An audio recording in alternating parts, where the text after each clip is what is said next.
আমাদের হিন্দু শাস্ত্রে বলেন ঈশ্বর নির্গুণ নিরাকার। তিনি যখন সৃষ্টির কামনা করলেন, তিনি তখন সচ্চিদানন্দ রূপে, যেন একটা বিগ্রহ রূপে তিনি সামনে এসে গেলেন।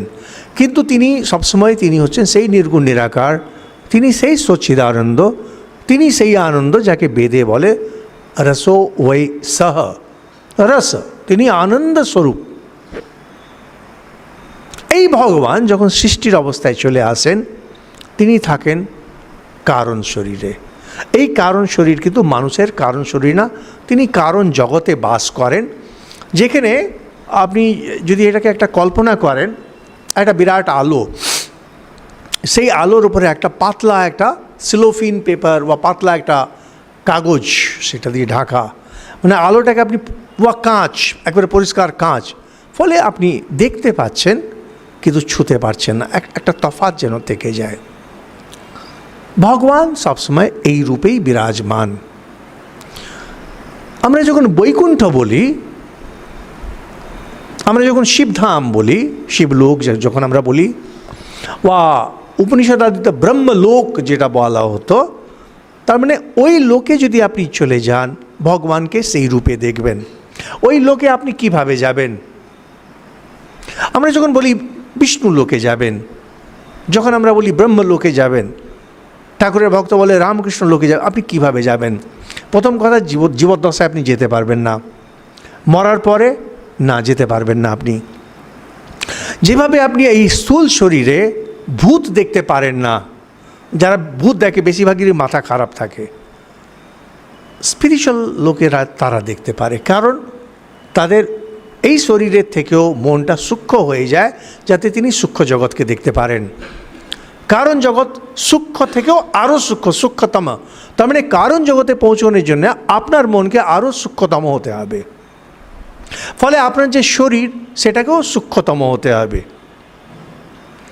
তার জন্য মানুষের যে তিনটি অবস্থা, স্থূল অবস্থা, সূক্ষ্ম অবস্থা আর সূক্ষ্মতম, যেটার নাম হচ্ছে কারণ।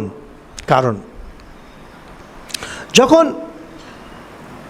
মানুষ মরে যায়, স্বাভাবিক স্থূল থেকে সূক্ষ্মতে চলে যায়, কিন্তু সূক্ষ্মে যখন যায় সেখান থেকে সে প্রেত লোকে যায়। এই মরলো, কালকে জন্মে যাবে, কদিন পরে জন্মে যাবে। হিন্দুরা মোটামুটি মনে করে 1 বছরের মধ্যে জন্মে যায়, কিন্তু যদি পুণ্য জোর থাকে, যজ্ঞাদি করেছে, সৎ জীবনযাপন করেছে, তখন ওনার শরীর এতটা, মানে এই যে সূক্ষ্ম, আরও সূক্ষ্ম হয়ে যায়, আরও সূক্ষ্ম হওয়া মানে আপনি যদি কল্পনা করেন আরও হালকা। তো জিনিস যত হালকা হয় আকাশে তত ওড়ে। এটা কিন্তু আকাশে উড়ছে না, এটা অন্য জগতে ঢুকে যাচ্ছে।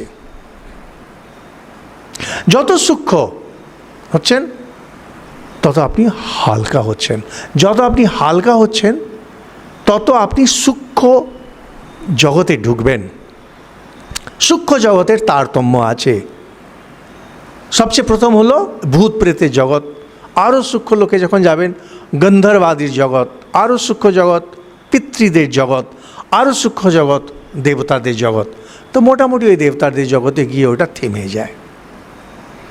কিন্তু এরপরে যেটা আরেকটা কোয়ালিটেটিভ ডিফারেন্স, যেমন না মরা পর্যন্ত ওই জায়গায় যাবে না, কিন্তু যিনি সাধনা করেন, যিনি সাধন ভজন করেন, ধ্যান ধারণা করেছেন, যারা রাজযোগ টক্সগুলো আমাদের শুনেছেন, রাজযোগ ওখানে বলবে মনের অবস্থা যখন এত সূক্ষ্ম হয়ে যায়, তারা তখন এই দর্শন সেই দর্শন এগুলো পারে, বা ওখানে গিয়ে পৌঁছে যেতে পারে। যাদের মনের ওই অবস্থা হয়ে গেছে, এত সূক্ষ্ম যারা হয়ে গেছে, তারা সূক্ষ্ম জগতে বাস করেন। কারণ জগৎ যখন সূক্ষ্ম জগতের যে ম্যাটেরিয়ালগুলো সেইগুলো যখন খসে পড়ে যায়, স্থূল জগৎ পঞ্চভূত দিয়ে তৈরি, এই পঞ্চভূত যখন পড়ে গেল আপনি সূক্ষ্ম জগতে চলে গেলেন। কিন্তু সূক্ষ্ম জগতের যে ম্যাটেরিয়াল ওটা পড়ে না, কারণ সেখানে মূল জিনিসটা হচ্ছে মন। মনটা হচ্ছে মেইন কনস্টিটিউয়েন্ট, এই মনটা যাবে না। মন, এই সংসার মানেই মনটা যায় না। এই মনকে অতিক্রম করে মানুষ যখন সেই অবিদ্যা, যেটা ঠিক ঈশ্বরের পরে, যেটাকে মায়া, প্রকৃতি আদি বলা হয়, সেটার সঙ্গে নিজেকে যখন জুড়ে দেয়, তবেই সেই কারণ শরীরে পৌঁছতে পারে। সেই জন্যে ব্রহ্মলোকে যে পৌঁছবে, রামকৃষ্ণ লোকে যে পৌঁছবে, বৈকুণ্ঠ ধামে যে পৌঁছবে, এই যত তপস্যা আপনি করে থাকুন, যত আপনি পুণ্য করে থাকুন, ওখানে যেতে পারবেন না। ওখানে যাওয়ার জন্যে যদি আপনার মন খসে পড়ে যায়, এই শরীরটা যেমন খসে পড়ে গেলে যা হয়, মনটা যদি খসে পড়ে যায়, তবেই তার ভেতরের যেটা সেটা বেরিয়ে আসে। তার মানে আপনার কারণ শরীর বেরিয়ে আসবে। এই কারণ শরীরটাই একমাত্র কারণ জগতে যাবে। আর কারণ জগতে যেখানে নিত্য ঈশ্বরের রূপ, সেটা দর্শন করতে পারে।